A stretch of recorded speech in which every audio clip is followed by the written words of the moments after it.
Welcome viewers. So today we will see the contributions of sophists in Greek philosophy. In the previous lecture we have highlighted the contributions of the early Greek thinkers who are called the pre-Socratic thinkers, and that constituted the first phase of Greek philosophy.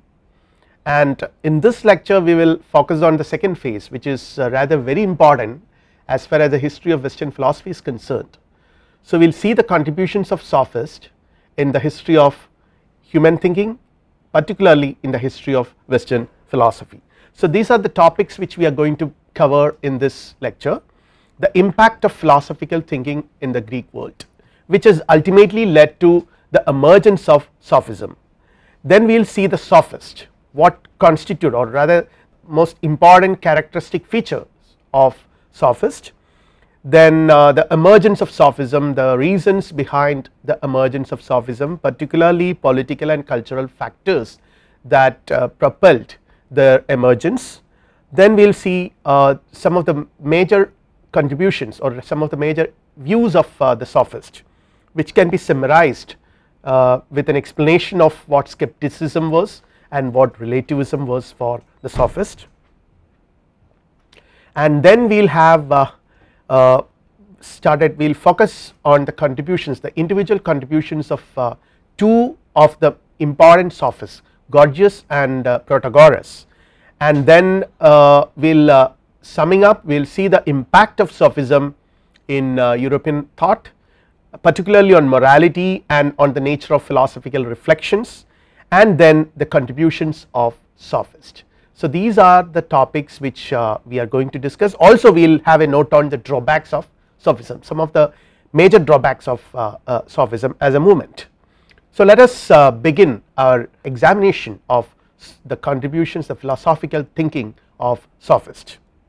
So we will have to begin with an analysis of the impact of philosophical thinking which has emerged in the Greek world with Thales. We have already examined this in the previous lecture.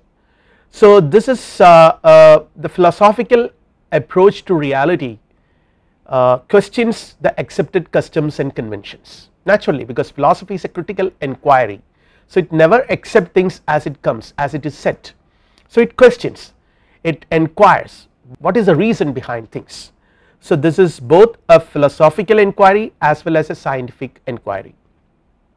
To be critical, not to accept anything as it is given, but to examine whether it is true or not, whether it is valid or not. So one has to be critical about customs, about views, about perspectives, and about standpoints, and to think logically. This is another thing which we have already seen, that distinguish philosophical inquiry from other inquiries, that philosophical inquiry is logical, it follows reason, and old conceptions of the world and life were transformed profoundly by these philosophers, the pre-Socratic thinkers. They have questioned, they have introduced new problems for the human intellect to ponder upon. So the old conceptions were transformed profoundly, which is predominantly, the old conceptions were predominantly mythological, religious in nature. So these are all transformed and placed in new perspective of reason and science, and mysticism gave way to science and philosophy. So we have mapped this emergence of science and philosophy in the previous lecture.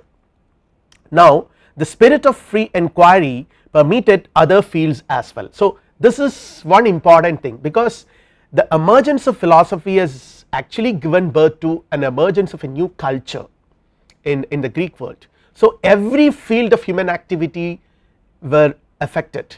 For example, poetry, history, the understanding of history, because normally these pre-modern civilizations, their understanding of history is based on oral traditions, whatever is handed down from generation to generation, so based on certain beliefs and conventions and customs. But with this emergence of scientific philosophical spirit, there is a different approach altogether to all intellectual disciplines humankind is concerned with.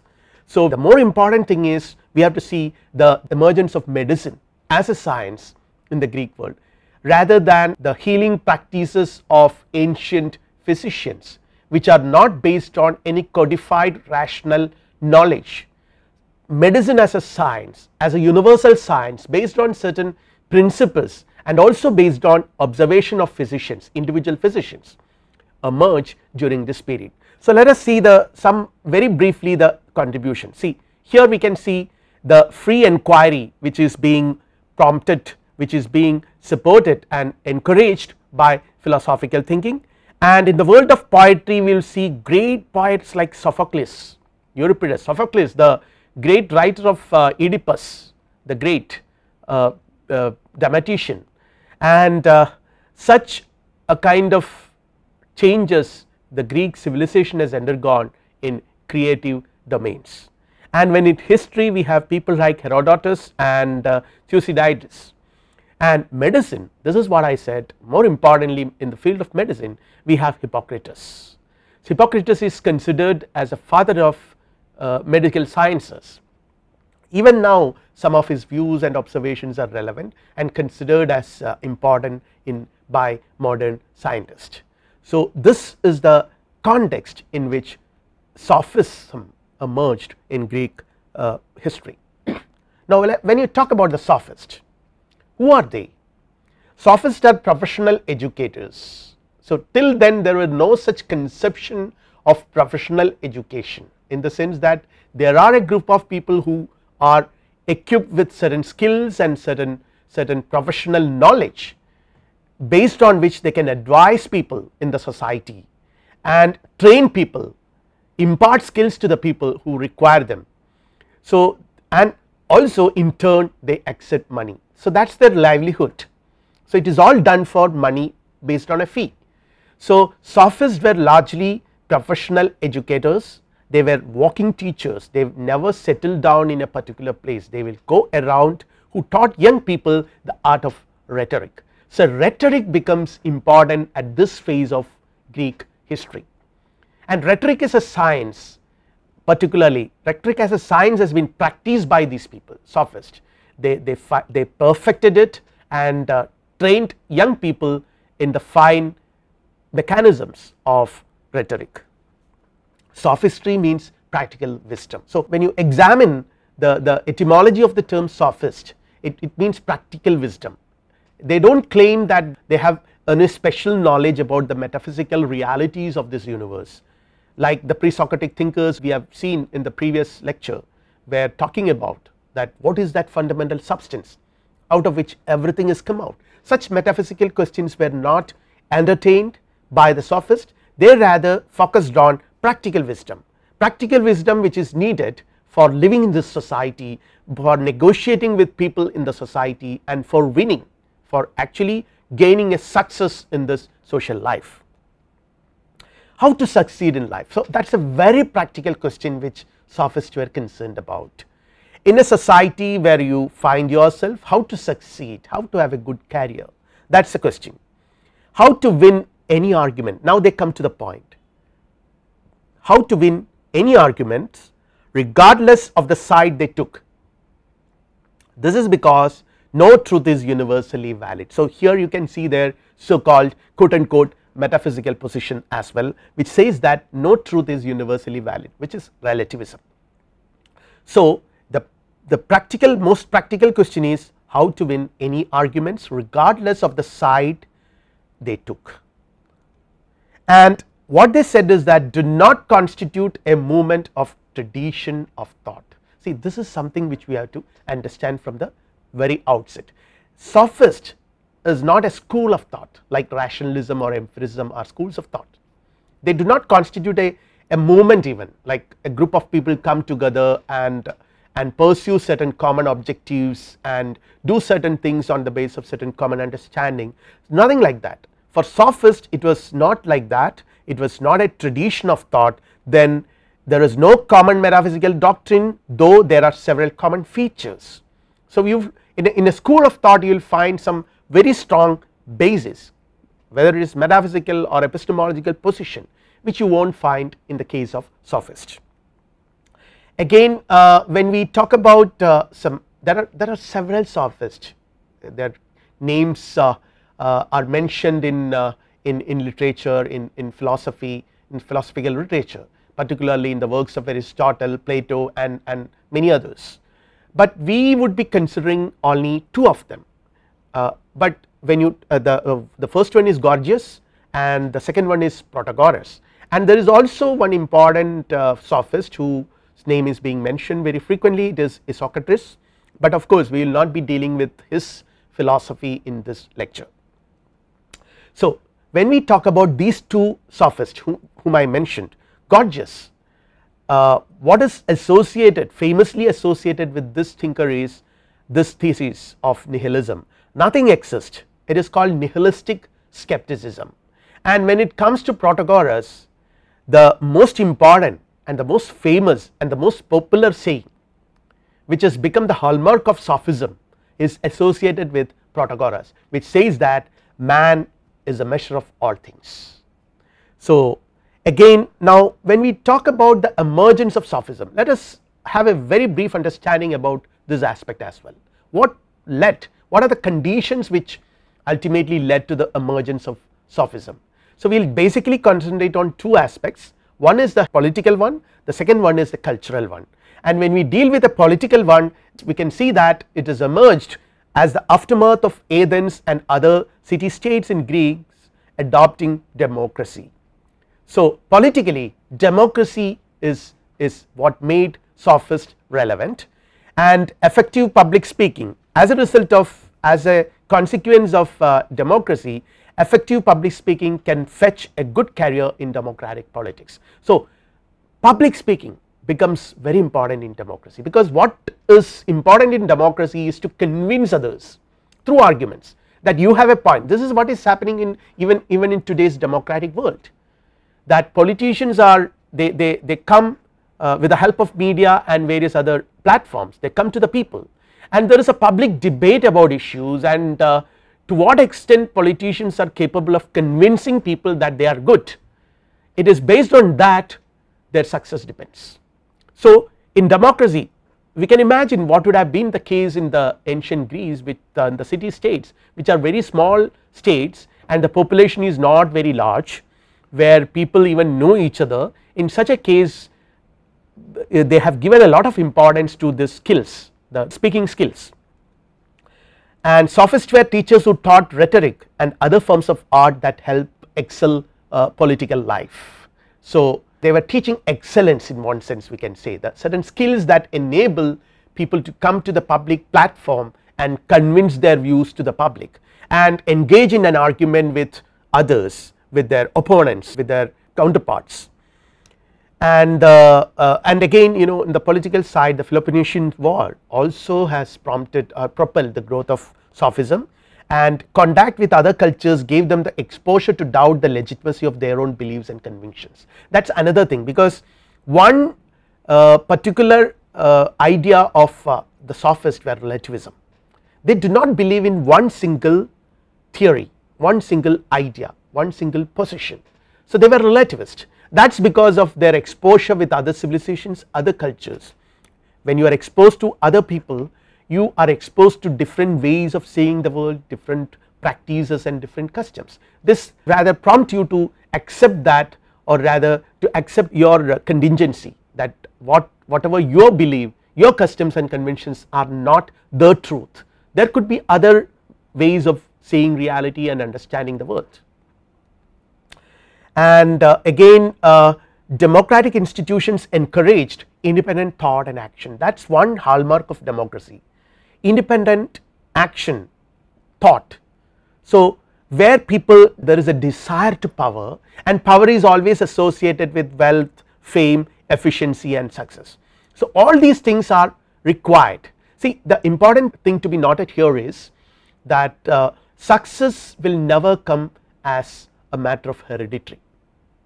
It is not given to you, it is something which is achieved by your skills, and for sharpening your skills, your abilities, you need to be trained in a particular way, and sophists were precisely offering that training to the public. Growth of individualism as a result of the critical attitude and free thinking. So this is another impact of this critical thinking, that individualism grows. People start differentiating or rather distancing themselves from commonly held beliefs and customs. So there is a common pool of beliefs. People, each individual who is capable of independent thought starts questioning it and distancing himself or herself from those accepted views. Now when we see the cultural aspect, the growth of philosophical and scientific thinking prompted them to think of human progress in rational terms. Human progress is not something which is dictated by the gods, not something which is dictated by the divine powers, but something which man can achieve in this world. So philosophical thinking, the growth of philosophical thinking, rational thinking has helped them to conceive human progress from that perspective, from a very optimistic humanistic perspective.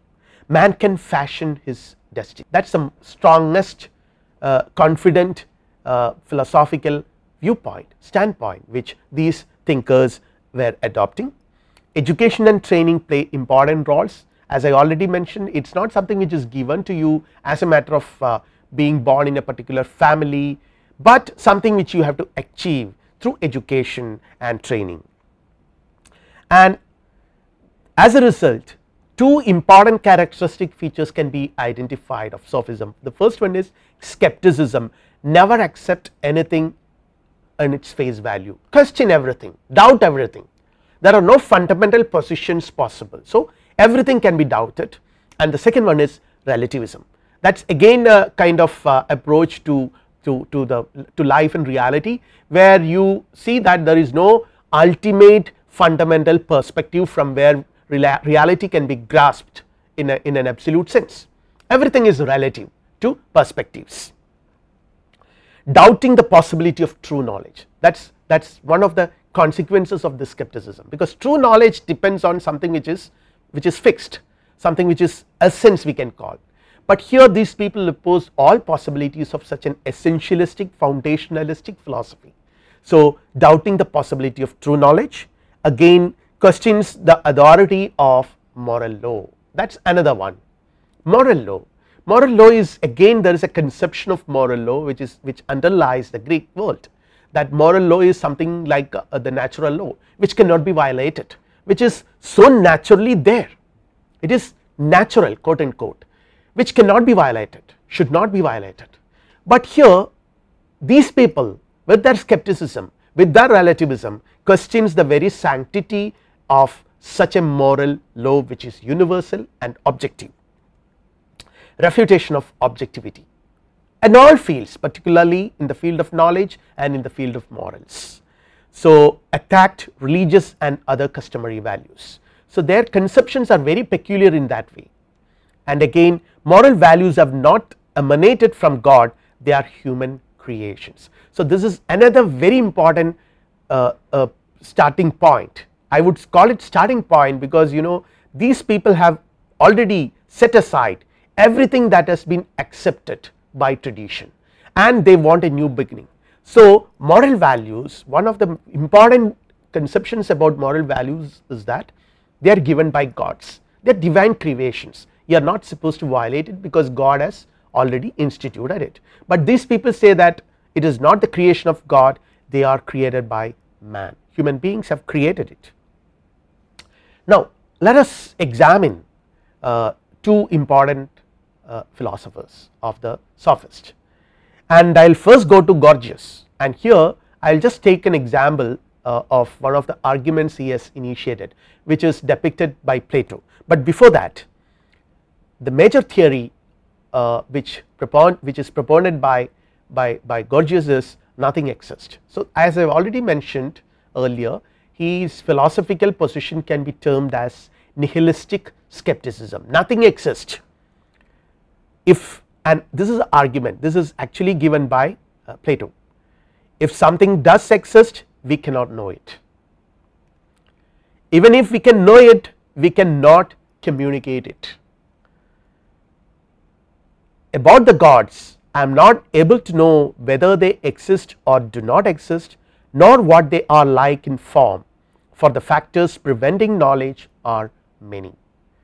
So this is a view which is attributed to to Protagoras as well, some scholars, but largely when you follow the logic which is developed by Gorgias in his nihilistic skepticism, he begins with the thesis that nothing exists.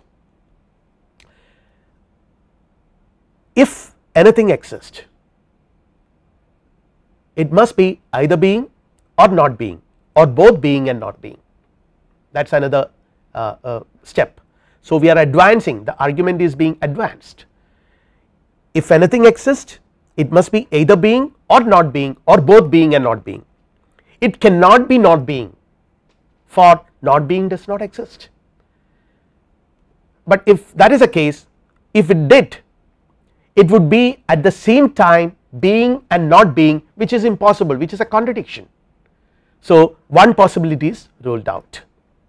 It cannot be being, for being does not exist.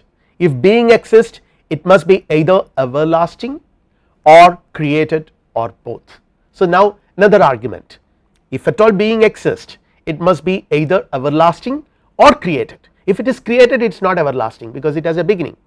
Now it cannot be everlasting, because if it were, it would have no beginning and therefore would be boundless. Now if it is boundless, then it has no position, would be nowhere, for if it had position, it would be contained in something. So this is another one, if it is boundless, then it has no position, because boundless cannot be contained anywhere, for if it has a position, it would be contained in something, and so it would no longer be boundless. If it is contained in something else, then you cannot call that object boundless, because there is something in which it is contained, which is greater than this, for that which contains is greater than that which is contained, and nothing is greater than boundless. So you come across a contradiction here. This is a way these people develop their arguments. They use language a lot and show that you contradict, and this contradiction will result in a kind of truth. The clash of contradicting ideas will result in the emergence of truth. This is what these people believed. It cannot be contained by itself, for then the thing containing and the thing contained would be the same, and being would become two things, both position and body, which is absurd. Again, that possibility is also ruled out. If not contained, then it would not have any position at all, then it does not exist. So all the possibilities are ruled out. Hence if being is everlasting, it is boundless. If boundless, it has no position, which means that it is nowhere. If without position, it does not exist. So here what it does is, this is what I have already mentioned, use two arguments which may oppose each other. So you give two possibilities and two arguments which may apparently contradict each other, allow them to clash. Now you make them clash, and this may result in the emergence of truth. So this is a method these people adopt,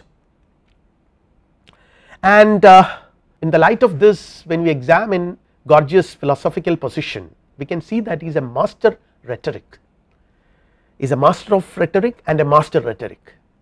Refutation of the theory of being proposed by Parmenides. So this is what we can understand, because one of the greatest pre-Socratic thinkers, Parmenides, which we have already examined in the previous lecture, had shown that he had a conception of reality which is immovable, which is a boundless being. He calls it being, boundless being, which is immovable, which is imperishable, which is eternal.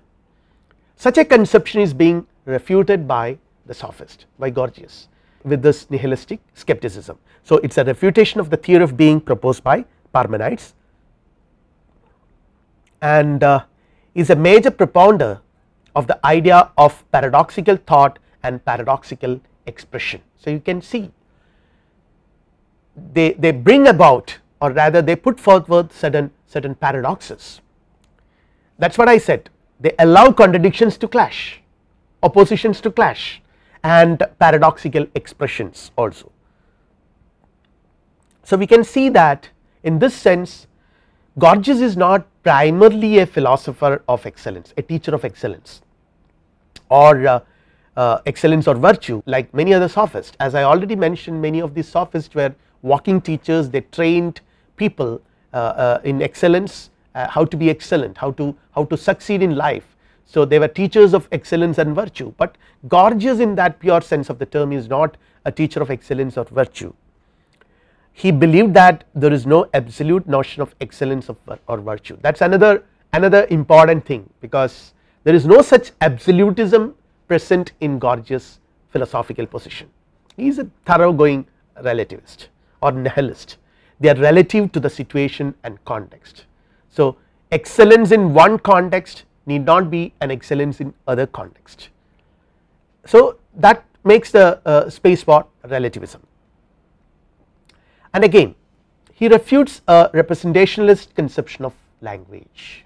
That is another very important contribution of the sophist, by and large of the sophist, and particularly Gorgias from the perspective of contemporary philosophy. Why I mention contemporary philosophy? Because now we talk a lot about postmodernism, and we can see that postmodernism as a movement or as a philosophical position refutes some of the fundamental assumptions of modernity, and the most important one is the belief in a kind of transcendental reason which people like Immanuel Kant propagate, the kind of a rationality, the rational principle, transcendental universal objective reason. So the postmodernists refute that without really subscribing to a relativistic position, because what most of the postmodernists were trying to do is to overcome the dichotomy between rational and irrational. So there is no question of relativism, and this is generally the trend, generally the spirit of contemporary philosophy. I am not saying that all contemporary philosophers are relativist or all contemporary philosophers are postmodernists. No, that is not the case. There are many others like people like Habermas who are not who oppose the postmodernism, but all of them accept that language plays a very important role in constituting reality. It is not that language is just a representation of reality that is there outside world. So the words which you use are not just names of objects in the world. This is what representationalism is. Representationalists believe that words are mere signs or symbols of objects in the world. So these people, we can find a refutation of such a conception of language present in Gorgias' philosophical position as well, where language can do more than merely representing reality. Actually language can create a reality. This is what they say, and language has seductive powers. This is something which many of the sophists were interested to explore. Language has certain powers, they can seduce people. Words may have incantatory and narcotic effects on an audience. So this is very beautifully depicted by Shakespeare in his Julius Caesar, where after the death of Caesar, Mark Antony comes and mesmerizes people, his audience, and with a rhetoric speech he delivers. So we can see language has seductive powers. The idea comes from the sophist.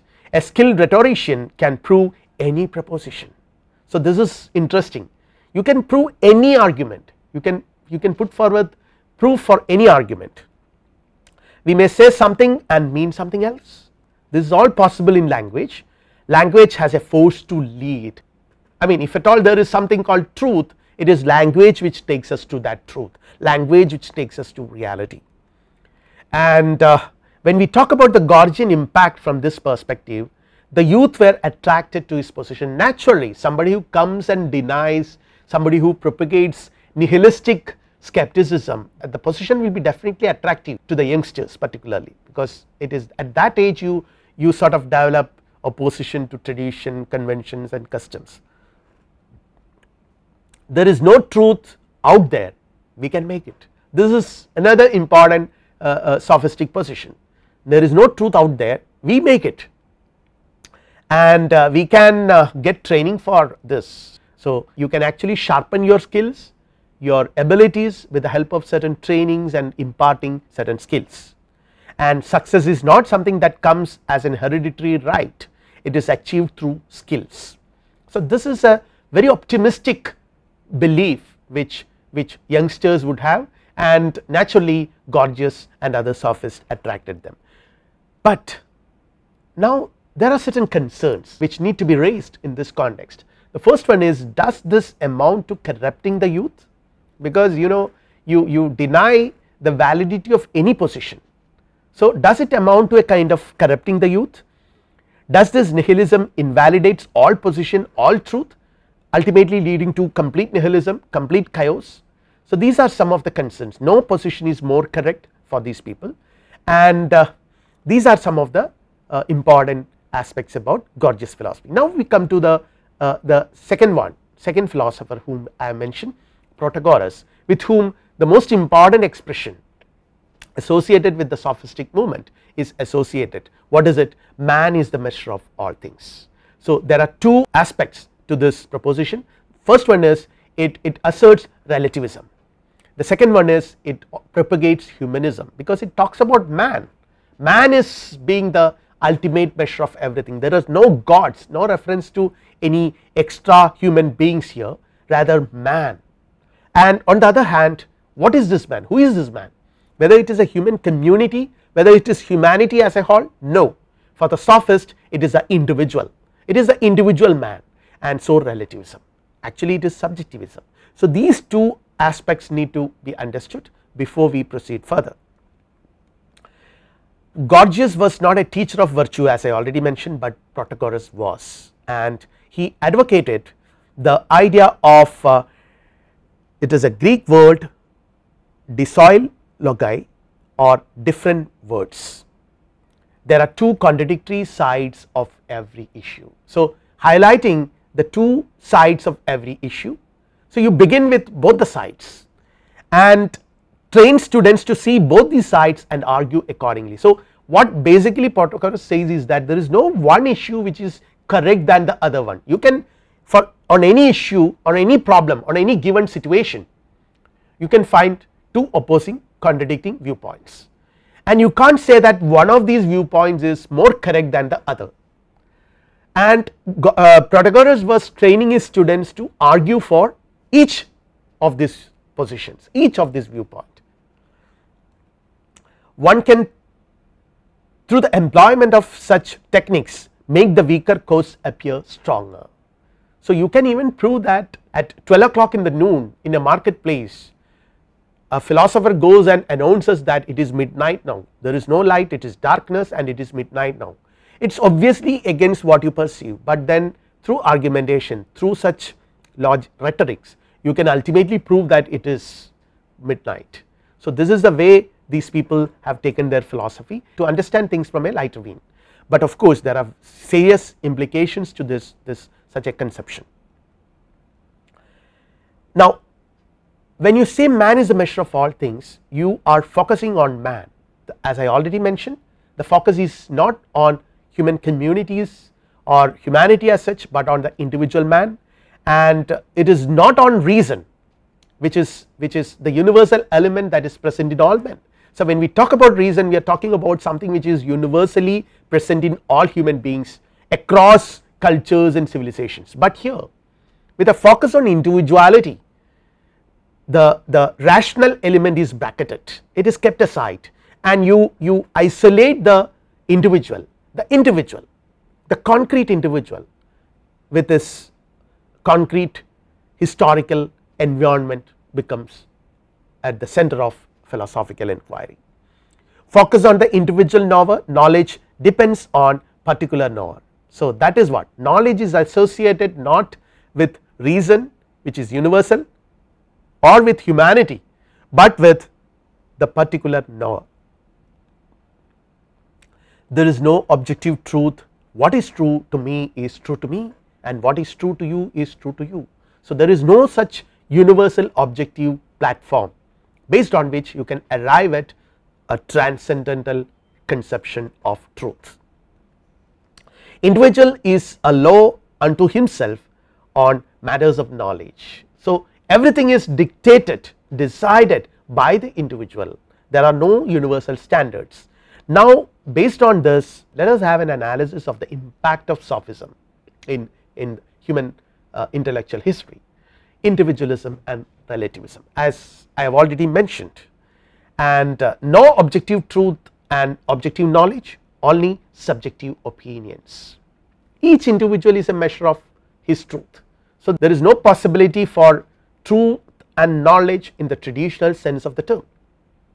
There are only opinions of individuals. Again, no compulsion to conform to the universe. That gives you immense freedom, because there is no compulsion at all that your views should conform to something which is there, something which is universal. Everything is tentative, everything is personal, all positions are equally true. So this is what it looks very attractive, that every position is true, every man is correct, every viewpoint is equally true, and it refuted the rational and foundationalistic tradition of Greek thought. You can see that the pre-Socratic thinkers whom we have examined in the previous lecture, they were all sort of subscribed to a conception of rational knowledge, a kind of foundationalistic perspective that it is possible that, or rather there is a reality which is absolute, and it is possible for man to understand this reality with the employment of reason. So these are some of the ideas which are present in the Greek civilization, and these were refuted by the Sophist. Now when we see this foundationalism of the Greek thinkers, what are they? The world as rationally ordered by laws that could be discovered by reason and observation.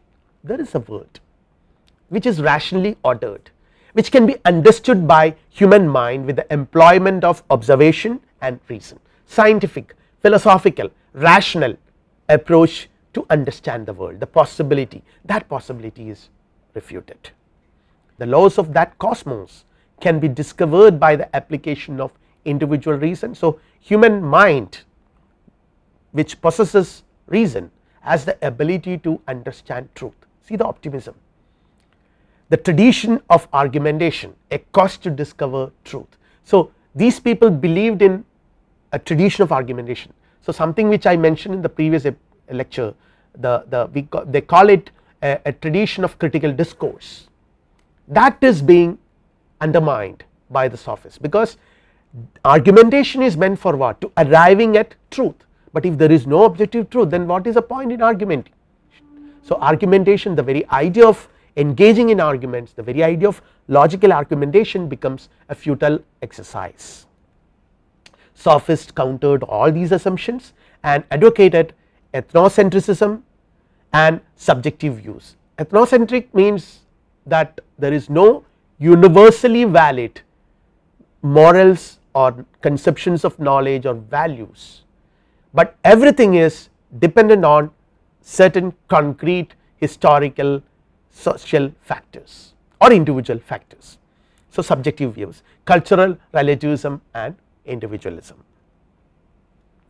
Now as I already mentioned, the entire sophistic movement had its major impact on morality, and which is the most serious impact which one has to understand.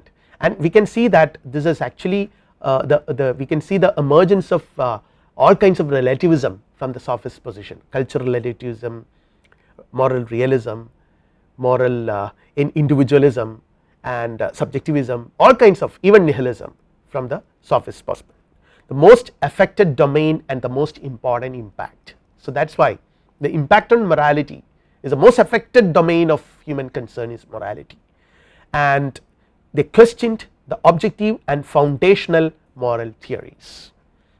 Again, morality is nothing more than conventions for them. So there is no ground, universal ground which anyone can accept. It has just become what? A matter of convention, and questioned all accepted assumptions about what is right and what is wrong, what is good and what is bad. So everything that the society, the culture, the civilization has considered as valuable has been questioned by these walking teachers of ancient Greece. Now moral law, nature and function. Moral laws are like laws of nature. I have already mentioned this, that the conception, the original conception of a moral law is to compare it with a law of nature, where they are universally true for all human beings. So there is a kind of universalism and objectivism, and this universal law can be understood by reason. So man can understand it. So since man can understand it, it is possible for man to be good or bad, right or wrong, and sophists refuted all these. So this is what sophists have taken us. And when we talk about moral foundationalism, moral laws are like, as just to sum up, laws of nature universally true for all humans, universal law can be understood by reason, and moral skepticism says that it is created by man based on circumstances, no independent objective existence, and vary from time to time and place to place, and even from individual to individual. So moral foundationalism versus moral skepticism. And again, as I already mentioned, sophists would see morality as a matter of convention. According to some of them, morals or morality represents the will of those who have the power to enforce their demands on others. That is one view. So moral views are contrary to, they would say that they are contrary to nature, they cannot be compared with natural laws, they are contrary to nature, and laws are made by the weak, that is another view. So I am just presenting that there are different views possible, and different sophists held different views about morality. According to some, it is those who have the in power enforce them, and that has become right, that has become just, and according to some others, laws are made by the weak, the majority, in order to restrain the strong from overpowering them. You can see that this resonance of such a view in the philosophy of Nietzsche, late 19th century. Natural right is the right of the strong. According to this view, they would say that natural, what is natural is the interest of the strong. And now we will address a very concrete question, the notion of justice. I am taking up this question because this is going to occupy a major space in the discussion, the philosophical discussion of the philosophical position of two great philosophers, Plato and Aristotle, in the subsequent lectures. So the question of justice is initiated here, and here there is an interesting view put forward. Might is right, accident makes might. There is no universal factor which decides and determines what is right, it is just accident that makes might, and might is right, and this is held by Callicles. Another sophist called Thrasymachus would say that might makes right. So there is an argument here, the nature and origin of justice, which is narrated by Plato in his Republic, book 2.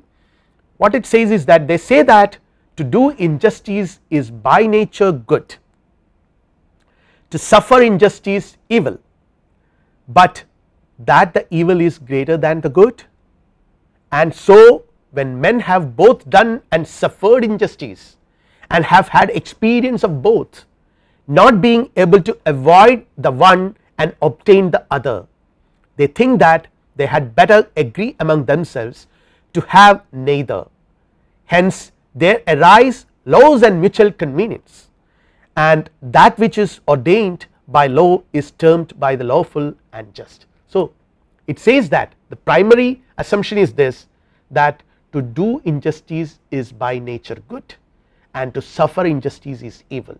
So if I take advantage over another person by stealing his computer or pen or something, I am doing injustice to him, but that is good for me, but for that person suffering injustice is evil.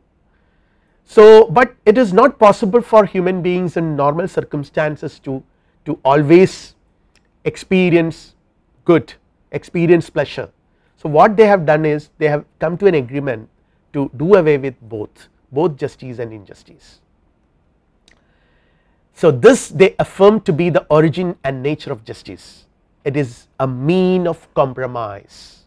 Justice is nothing but a mean, a compromise between the best of all, which is to do injustice and not to be punished, to do injustice and get away with that, not to be punished. But that is not possible, that is not humanly possible, because if I do injustice, another person suffer injustice, and there is a possibility that I might be caught, then the consequences will be very bad. So what I do is that, since I do not want that to happen, I have decided to arrive at a compromise with everyone in the society. which is to do injustice and not to be punished, and the worst of all, which is to suffer injustice without the power of retaliation. And justice, being a middle point between the two, is tolerated not as a good but as a lesser evil, and honoured by reason of the inability of men to do injustice. For no man who is worthy to be called a man would ever submit to such an agreement. If he were able to resist, he would be mad if he did. So this is the position about justice.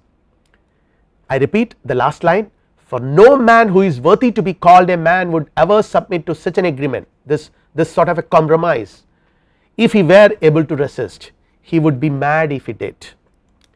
And the best way to live, the sophists conclude, is in seeking pleasure, or the good life is the pleasurable life, and if the best life is the pleasurable life, then injustice is more profitable than justice, provided you do not get caught, you get away with that. Most people would take advantage of their neighbors if they were certain they would get away with it. So this is their conclusion. So they do not believe in any fundamental positions, moral positions, and this is something which sophists take us, kind of moral relativism, moral skepticism and moral nihilism, which we would find in subsequent lectures, how people found it objectionable and try to counter it, particularly people like Plato and Aristotle. And now to sum up, we will see some of the important contributions of sophists. They brought philosophy, as this is Cicero's opinion, philosophy down from heaven to the dwelling of men, from issues like what is the ultimate substance, what is the fundamental substance, whether change is real or permanence is real, all such highly intellectual abstract issues philosophy was concerned with. These sophists brought them down to earth, to the problems of man, to individual man, and focused on man, the individual man, turned attention from external nature to man himself. Now man becomes the object of philosophical inquiry, man occupies the center of philosophical contemplations here, expose some long standing conventions and beliefs about the possibility of objective universal knowledge. Rather they question the very concept of such a knowledge, such knowledge and truth, which are universal, which are transcendental, and questioned some of the long standing assumptions and conventions, opened way for a theory of knowledge. If knowledge is so shaky, if knowledge is nothing but based on certain conventions, then you have to think about, and naturally this has led to a kind of chaos, this has led to a lot of controversies, and subsequent thinkers have invested a lot of time on examining the nature and function of knowledge. So theory of knowledge as a discipline emerged out of this kind of a crisis which the sophists have taken us, added a different dimension to moral reflections, unwillingness to accept conventional assumptions. So moral reflections which were present, which were based on certain assumptions about right and wrong, good and bad, were questioned by these thinkers. Again, criticism of morality led to a more profound reflection in the field of ethics and morality. So now onwards you can see that philosophers take up this problem, and we will find that for Plato the most important issue is the concept of justice, that is at the center of philosophical problems, and even today ethics is a major concern for philosophers, and this has begun from sophists, promoted free thinking and critical thinking, forced more studies in the field of political philosophy, theories of justice, theories about state, theories about the authority, the concept of authority and laws of the state, etc., etc. So these are the new avenues, new study domains which the sophists forced open for further inquiries. And before we wind up, we will have a very brief look at the drawbacks, which will actually take us to the next section, which we will discuss in the next lecture. They failed to see the universal element in man, they were emphasizing on the individual, on the subjective, and failed to see the universal. They exaggerated the differences in human judgments and ignored the agreements.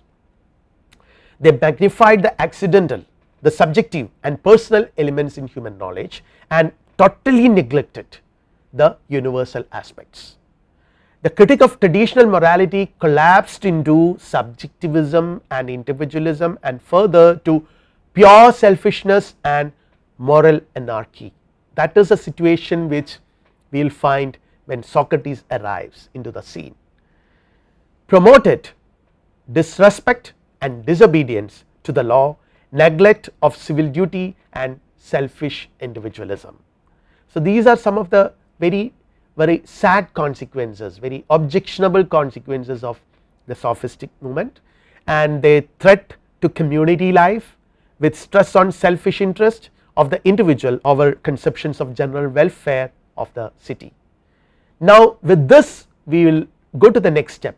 In the next lecture we can see that there is a mixed response to the sophist. Sophists generally definitely have raised some very important questions and their contributions are immense, no doubt about it. Without sophists, probably some of these important issues which we discuss in philosophy today would never have taken up at all.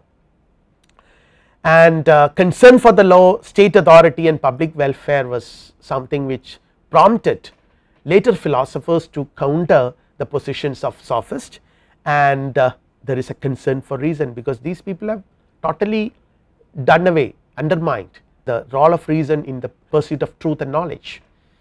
And here comes the very important role of one of the greatest thinkers in human thought, Socrates, the gadfly, the intellectual midwife, which we will discuss in the next lecture, to restore faith in human reason. In the next lecture we will see the contributions of Socrates and other important philosophers. For now, thank you.